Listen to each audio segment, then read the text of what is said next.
Ulangan bab 32. Pasanglah telingamu, hai langit, aku mau berbicara, dan baiklah bumi mendengarkan ucapan mulutku. Mudah-mudahan pengajaranku menitik laksana hujan, perkataanku menetes laksana embun, laksana hujan renai ke atas tunas muda, dan laksana dirus hujan ke atas tumbuh-tumbuhan. Sebab nama Tuhan akan kuserukan. Berilah hormat kepada Allah kita, gunung batu, yang pekerjaannya sempurna, karena segala jalannya yang adil, Allah yang setia, dan tiada kecurangan, adil dan benar Dia. Berlaku busuk terhadap Dia, mereka yang bukan lagi anak-anaknya, yang merupakan noda, suatu angkatan yang bengkok dan belat-belit. Demikianlah engkau mengadakan pembalasan terhadap Tuhan, hai bangsa yang bebal dan tidak bijaksana. Bukankah Ia Bapamu yang mencipta engkau, yang menjadikan dan menegakkan engkau? Ingatlah kepada zaman dahulu kala. Perhatikanlah tahun-tahun keturunan yang lalu. Tanyakanlah kepada ayahmu, maka ia memberitahukannya kepadamu, kepada para tua-tuamu, maka mereka mengatakannya kepadamu.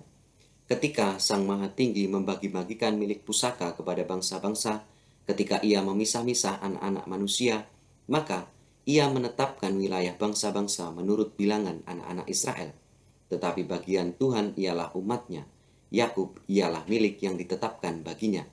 Didapatinya dia di suatu negeri di padang gurun, di tengah-tengah ketandusan dan auman padang belantara. Dikelilinginya dia dan diawasinya, dijaganya sebagai biji matanya. Laksana Raja Wali menggoyang bangkitkan isi sarangnya, melayang-layang di atas anak-anaknya, mengembangkan sayapnya, menampung seekor, dan mendukungnya di atas kepaknya. Demikianlah Tuhan sendiri menuntun dia, dan tidak ada Allah asing menyertai dia. Dibuatnya dia berkendaraan mengatasi bukit-bukit di bumi, dan memakan hasil dari ladang. Dibuatnya ia menghisap madu dari bukit batu, dan minyak dari gunung batu yang keras, dadih dari lembu sapi, dan susu kambing domba, dengan lemak anak-anak domba, dan domba-domba jantan dari Basan, dan kambing-kambing jantan, dengan gandum yang terbaik, juga darah buah anggur yang berbuih engkau minum. Lalu menjadi gemuklah Yeshurun, dan menendang ke belakang, bertambah gemuk engkau, gendut dan tambun. Dan ia meninggalkan Allah yang telah menjadikan dia, ia memandang rendah gunung batu keselamatannya. Mereka membangkitkan cemburunya dengan Allah asing. Mereka menimbulkan sakit hatinya dengan dewa kekejian. Mereka mempersembahkan korban kepada roh-roh jahat yang bukan Allah, kepada Allah yang tidak mereka kenal, Allah baru yang belum lama timbul, yang kepadanya nenek moyangmu tidak gentar. Gunung batu yang memperanakkan engkau telah kau lalaikan, dan telah kau lupakan Allah yang melahirkan engkau. Ketika Tuhan melihat hal itu, maka ia menolak mereka, karena ia sakit hati oleh anak-anaknya lelaki dan perempuan. Ia berfirman, Aku hendak menyembunyikan wajahku terhadap mereka, dan melihat bagaimana kesudahan mereka, sebab mereka itu suatu angkatan yang bengkok, anak-anak yang tidak mempunyai kesetiaan. Mereka membangkitkan cemburuku dengan yang bukan Allah. Mereka menimbulkan sakit hatiku dengan berhala mereka. Sebab itu, aku akan membangkitkan cemburu mereka dengan yang bukan umat, dan akan menyakiti hati mereka dengan bangsa yang bebal. Sebab api telah dinyalakan oleh murkaku, dan bernyala-nyala sampai ke bagian dunia orang mati yang paling bawah.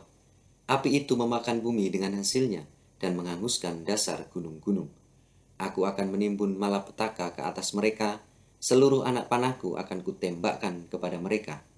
Apabila mereka sudah lemas karena lapar dan merana oleh demam yang membara dan oleh penyakit sampar, maka aku akan melepaskan taring binatang buas kepada mereka dengan racun binatang yang menjalar ke dalam debu. Pedang di luar rumah dan kengerian di dalam kamar akan melenyapkan teruna maupun darah, anak menyusu serta orang ubanan. Seharusnya aku berfirman, aku meniupkan mereka, melenyapkan ingatan kepada mereka dari antara manusia. Tetapi aku khawatir disakiti hatiku oleh musuh. Jangan-jangan lawan mereka salah mengerti. Jangan-jangan mereka berkata, tangan kami jaya, bukanlah Tuhan yang melakukan semuanya ini. Sebab mereka itu suatu bangsa yang tidak punya pertimbangan dan tidak ada pengertian pada mereka. Sekiranya mereka bijaksana, tentulah mereka mengerti hal ini dan memperhatikan kesudahan mereka. Bagaimana mungkin satu orang dapat mengejar 1.000 orang dan 2 orang dapat membuat lari 10.000 orang? Kalau tidak gunung batu mereka telah menjual mereka dan Tuhan telah menyerahkan mereka. Sebab bukanlah seperti gunung batu kita, gunung batu orang-orang itu. Musuh kita boleh menjadi hakim. Sesungguhnya, pohon anggur mereka berasal dari pohon anggur Sodom dan dari kebun-kebun Gomora. Kebun anggur mereka adalah kebun anggur yang beracun, pahit gugusan-gugusannya. Air anggur mereka adalah racun ular dan bisa ular tedung yang keras ganas. Bukankah hal itu tersimpan padaku, termeterai dalam perbendaharaanku? Hakkulah dendam dan pembalasan pada waktu kaki mereka goyang, sebab hari bencana bagi mereka telah dekat, akan segera datang apa yang telah disediakan bagi mereka.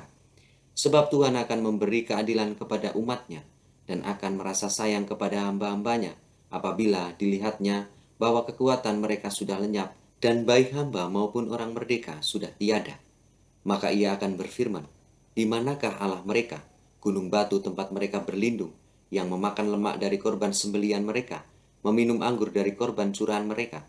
Biarlah mereka bangkit untuk menolong kamu, sehingga kamu mendapat perlindungan.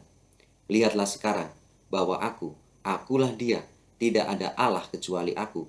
Akulah yang mematikan dan yang menghidupkan. Aku telah meremukkan, tetapi akulah yang menyembuhkan, dan seorang pun tidak ada yang dapat melepaskan dari tanganku. Sesungguhnya, aku mengangkat tanganku ke langit dan berfirman, demi aku yang hidup selama-lamanya, apabila aku mengasah pedangku yang berkilat-kilat dan tanganku memegang penghukuman, maka aku membalas dendam kepada lawanku dan mengadakan pembalasan kepada yang membenci aku. Aku akan memabukkan anak panahku dengan darah, dan pedangku akan memakan daging. Darah orang-orang yang mati tertikam dan orang-orang yang tertawan dari kepala-kepala musuh yang berambut panjang. Bersorak-sorailah, hai bangsa-bangsa karena umatnya, sebab ia membalaskan darah hamba-hambanya. Ia membalas dendam kepada lawannya dan mengadakan pendamaian bagi tanah umatnya. Lalu datanglah Musa bersama-sama dengan Yosua bin Nun dan menyampaikan ke telinga bangsa itu segala perkataan nyanyian tadi. Setelah Musa selesai menyampaikan segala perkataan itu kepada seluruh orang Israel, berkatalah ia kepada mereka, perhatikanlah segala perkataan yang kuperingatkan kepadamu pada hari ini, supaya kamu memerintahkannya kepada anak-anakmu untuk melakukan dengan setia segala perkataan hukum Taurat ini. Sebab perkataan ini bukanlah perkataan hampa bagimu, tetapi itulah hidupmu. Dan dengan perkataan ini akan lanjut umurmu di tanah, kemana kamu pergi, menyeberangi sungai Yordan untuk mendudukinya. Pada hari itulah juga Tuhan berfirman kepada Musa, naiklah ke atas pegunungan Abarim, ke atas gunung Nebo, yang di tanah Moab, di tentangan Yeriko, dan pandanglah tanah Kanaan yang kuberikan kepada orang Israel menjadi miliknya. Kemudian engkau akan mati di atas gunung yang akan kau naiki itu, supaya engkau dikumpulkan kepada kaum leluhurmu, sama seperti Harun kakakmu, sudah meninggal di gunung Hor dan dikumpulkan kepada kaum leluhurnya, oleh sebab kamu telah berubah setia terhadap aku di tengah-tengah orang Israel, dekat mata air Meriba, di Kades, di padang gurun Zin, dan oleh sebab kamu tidak menghormati kekudusanku di tengah-tengah orang Israel. Engkau boleh melihat negeri itu terbentang di depanmu, tetapi tidak boleh masuk ke sana, ke negeri yang kuberikan kepada orang Israel.